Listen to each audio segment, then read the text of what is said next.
Hi everyone. My family immigrated to the US from India when I was 16. Being Indian, my traditional family expected me to have an arranged marriage. At 22, as a graduate music student, I fell in love with an American man. When my family found out about our secret relationship, they took me back to India and put me under house arrest for a year.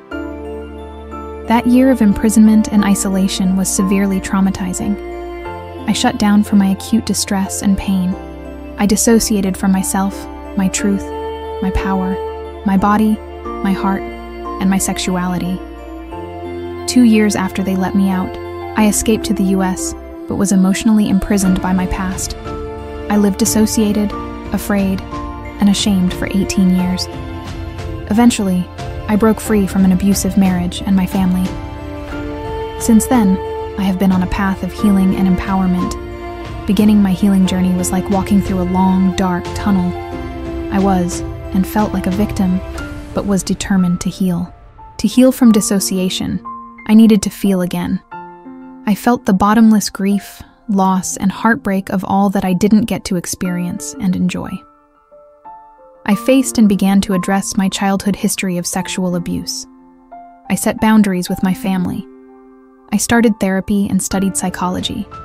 I learned my mother is a narcissist and my father an enabler. Coming from a traditional, patriarchal, colonial culture, I had grown up with codes of obedience, sacrifice, and duty. I questioned and challenged my deep internalized beliefs of who I am, what I can do, and what is possible for me as a person of color. I learned about my rights. Growing up in India, I had a very different understanding of my rights than those born in Western countries. Therapy helped me reconnect with my body, with my needs, wants, and desires. I learned to identify and feel my sensations and emotions. I learned to discern who and what was safe and what wasn't safe. I learned to listen to and trust myself and become more embodied through my dance practice. This allowed me to dance out my rage, shame, grief, and everything I had disconnected from and suppressed. I came alive and open to pleasure and passion. I've struggled with low self-worth, people-pleasing, caretaking, perfectionism, fear, shame, guilt, and codependency.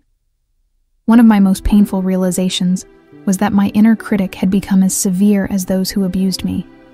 I continue to practice being kind and gentle to myself, loving myself and my inner child, and encouraging my artistic self. In relationships, it has been hard for me to discern whom to trust and not trust. I had an emotionally abusive marriage and have given my power away in relationships. In romantic relationships, I projected my goodness and integrity and supported my partner's dreams instead of my own. I have finally learned that I can choose myself and honor my needs, wants, desires, dreams, and goals. I continue to shed other people's projections that I internalized. I am realizing that I am worthy of and can have, dream, aspire for, and achieve what white woman can. And finally, I believe in my goodness, of others, and of life. Having emerged from the long, dark tunnel of healing, every day is a triumph for my freedom and a priceless gift.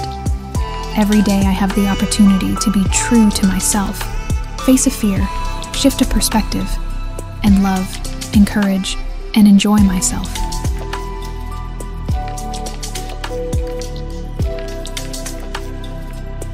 There are so many steps and milestones on the journey of healing. Of the 5 stages of grief, acceptance is the final one. Acceptance is a choice and a practice. Acceptance is letting go, forgiving yourself and others, and honoring, claiming, and loving every twist and turn of your journey. Acceptance is treasuring all you have learned from your experience, no matter how painful it was, and how meaningless it seemed. Here are some things I have learned to accept.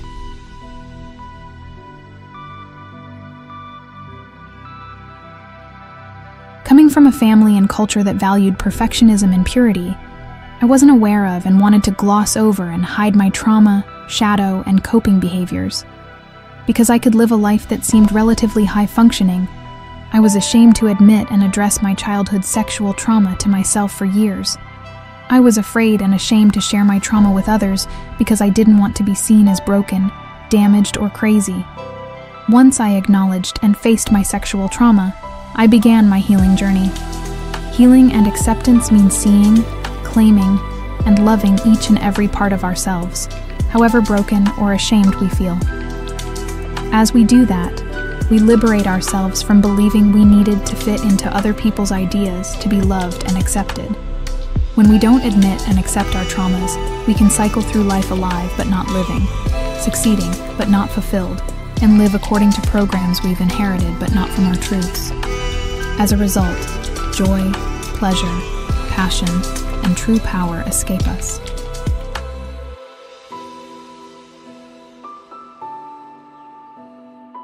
As a victim, I was stuck in grief, loss, anger, denial, disillusionment, blame, and resentment. Life seemed unfair. These feelings are natural after trauma, especially extended severe trauma. But despite years of therapy and healing, I continued to cycle and swim in them, and didn't know how to not have those feelings. I was fighting to accept what I had lost. I kept ruminating on who I might have been, and what my life would have been like had it not been interrupted or derailed. It was how my subconscious mind tried to control and correct the past, to have the outcome I desired and stay connected to my past dreams. I was tightly holding on to what I had lost, to who I was then in my dreams. I was terrified that if I let go of what was most precious, I would be left with nothing. But the reverse happened. When I decided to let go of my past, dreams, regrets, and lost opportunities, I stepped into the river of life anew, afresh, and in the now. I opened to who I am now and what is possible now. We don't let go of trauma because, on a deep level, we believe we will condone what happened and forget or lose what was so precious. Not letting go keeps us stuck like a monkey clutching peanuts in a narrow-mouthed jar. We don't want to let go of what we had then for fear that we will be left with nothing at all. It keeps us stuck in blame and resentment. It keeps us from joy, pleasure, and possibility. But to live and breathe and come alive again, we need to unclench our past. By no means is this forgetting or condoning, but allowing, receiving, and welcoming new, fresh beginnings, possibilities, and life.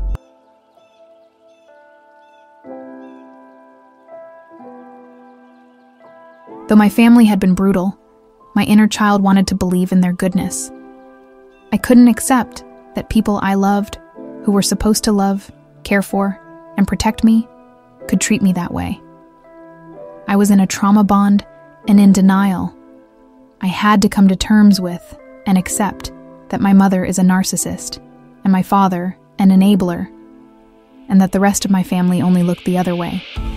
I had to let go of my illusion of my family, see through the fog of gaslighting, and accept the truth of who they are.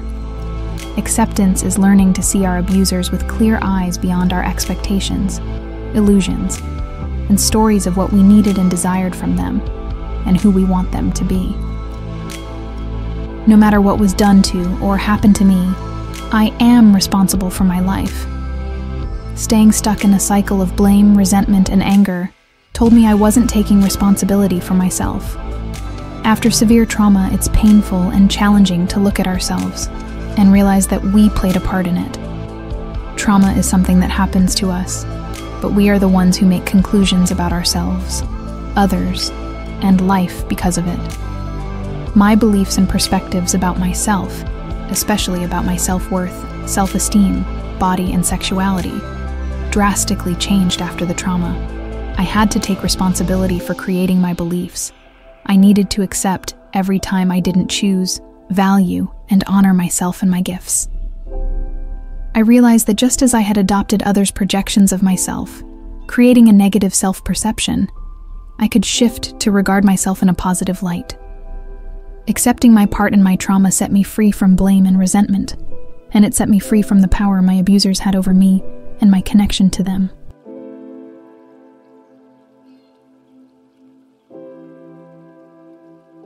My inner child and I wanted to believe in the goodness, love, and protectiveness of my family and partners. But I have no control over who my parents, family, and culture are, or their mental health, values, and behaviors. I had no control over my culture's beliefs and attitudes toward women and sexuality. Because of deep shame from childhood abuse, I felt bad at my core and had a low sense of self-worth. Subconsciously, I tried to control how I was seen. I lived a life acceptable to my family and culture and followed what the world defined as successful, believing it would make me feel good about myself and be accepted and loved.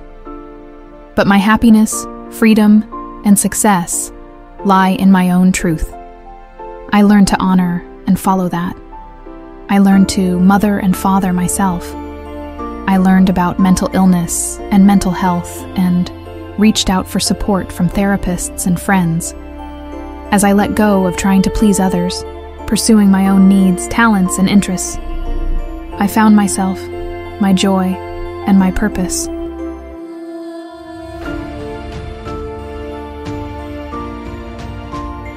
Looking back, I see so many roads I could have taken but didn't. I see many ways I could have taken help but didn't. I was filled with regret for past choices and decisions. I was angry with and judged myself. We can be our own harshest critics. I needed to forgive myself. I learned to see and be compassionate with my inner child and younger self, steeped as she was in family binds and cultural beliefs. I learned to hold her with tenderness and love for all the ways she didn't know how to protect and choose herself, and for all she wanted, but didn't know how to reach for and have, for what she wanted to say and do, but couldn't or didn't. As I held my younger selves with understanding, compassion, and love, and forgave them, they began to trust me and offer their gifts, which allowed me to open to joy, innocence, freedom, and play again.